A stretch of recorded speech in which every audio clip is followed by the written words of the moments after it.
Hello, welcome to Ask a Pastor. I'm T. Chase. I need to start out this evening by just apologizing that I had originally intended to answer the question, why is it that we have to die?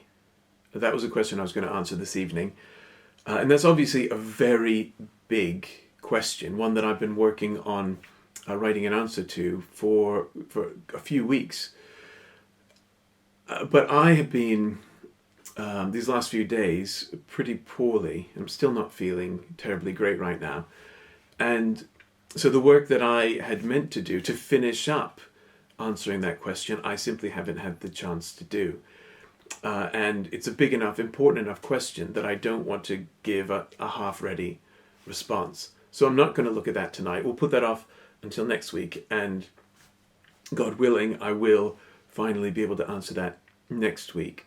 But until then, if you want to prepare yourself more for that question, I would encourage you to read Genesis 2, which is the story of Adam and Eve and their fall. And even if you do not have a Bible anywhere to hand, I will put a link below this video so that you could go right to a page where you could find that text. You don't need to have read it to participate next week, but it could give you a head start on what we're going to do. So today I'm going to look at a different question. And I'm simply going to answer the question of why is it that we started this ministry in the first place? Why do we have Ask a Pastor? Well, in the Great Clacton Parish, we care very much about sharing the love of God, the good news of his love for us and what he's done for us with as many people as we can. And we try to do that through various ministries and programs that we have set up. And we prefer doing that in person. But obviously with the way the world is right now and churches being shut, that we're not able to keep most of those ministries going. And so most of what we've done that we're doing now has been online, and YouTube has been an amazing resource for us. We have 3 Sunday services that go up on YouTube every Sunday. We have a Wednesday morning service. We have a Thursday evening Bible study. We have a good number of resources for children as well. And those are all up on YouTube. Most of those videos, though, are made specifically for people who already usually attend a worship service at Great Clacton or consider themselves part of the Great Clacton community.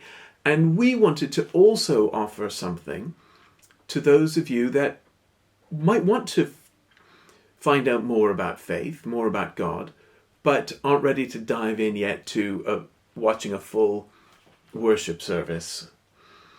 And this is the format that we came up with. And what we do is that each week we take a question that one of you has asked and we try to answer it from a godly, biblical perspective so that it should appeal to 2 different groups of people. That those of you who consider yourselves Christians can have a resource where you find out more about what it is, more about your faith. What is actually the biblical response to some of these tougher questions that you might be asking yourself or that the people in your life might be asking of you. And if you do not consider yourself a Christian, or you're not even sure if you're a Christian, then it gives you the chance to maybe dip a toe in and see what we think the real Christian response to some of these questions might be. And I would make a point that although I do reference the Bible in this series, I do not assume at all that every one of you believe that the Bible is the inspired word of God. Now, I may believe that, but it's more important for me to show you, to convince you that there is real wisdom in the Bible, that there is wisdom in here that is relevant to your life today, wherever it came from, whether it came from God or from people, that we can learn a lot from this in the way that we live our lives. And I, of course, will hope that eventually you will come to believe that the wisdom contained in the Bible does come from God. But even if you never come to believe that, I want you to see and believe that the Bible can be an amazing resource for us in how we live our lives.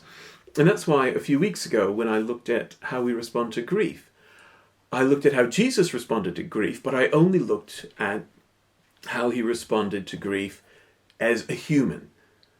Because I believe that Jesus was the Son of God.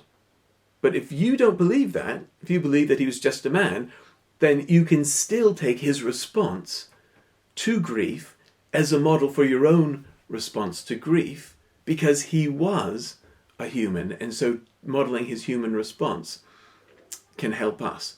Similarly, as I said, next week we'll be looking at the story of Adam and Eve.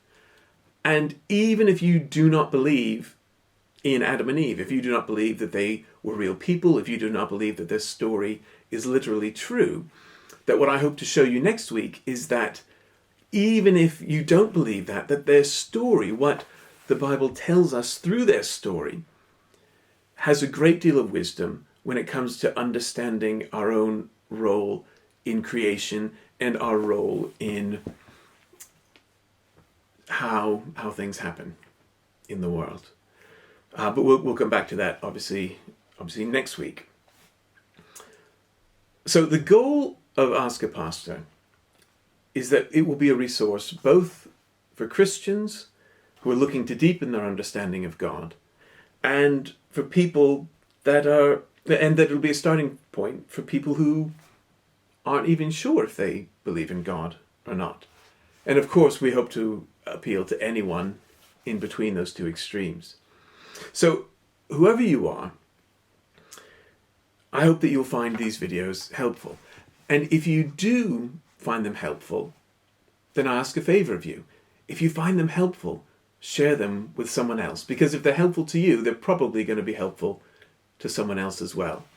So if you know someone in your life that would find what we say useful, then just share directly with them.